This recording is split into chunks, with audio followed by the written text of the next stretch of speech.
পৃথিবীতে একজন মানুষই শুধু জানতেন যে তিনি পৃথিবীতে কতদিন বাঁচবেন, সেটা হচ্ছে সাইয়েদনা আদম আলাইহিস সালাম। ওনাকে বলে দেওয়া হয়েছিল তুমি পৃথিবীতে বাঁচবে 1000 বছর। সাইয়েদনা আদমের সামনে অনেকগুলো রুহু রাখা হলো।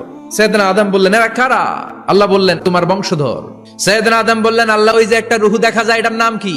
এটা তোমার ছেলে দাউদ, সে দুনিয়াতে নবী হয়ে আসবে। সাইয়েদনা আদম বললেন মাবুদ আমার ছেলে দাউদের কত বছর হায়াত আপনি দিয়েছেন? আল্লাহ বললেন মাত্র 40 বছর। সাইয়েদনা আদম বললেন মাবুদ এত ফুটফুটে সুন্দর আমার ছেলে দাউদ মাত্র 40 বছর দিলেন কেন? আল্লাহ আপনি বাড়ায় দেন, আল্লাহকে বাড়ানো যাবে না, লেখা হয়ে গেছে। সাইয়েদনা আদম বললেন আমার 1000 বছর থেকে 60 বছর আমি আমার ছেলেরে দিয়ে দিলাম।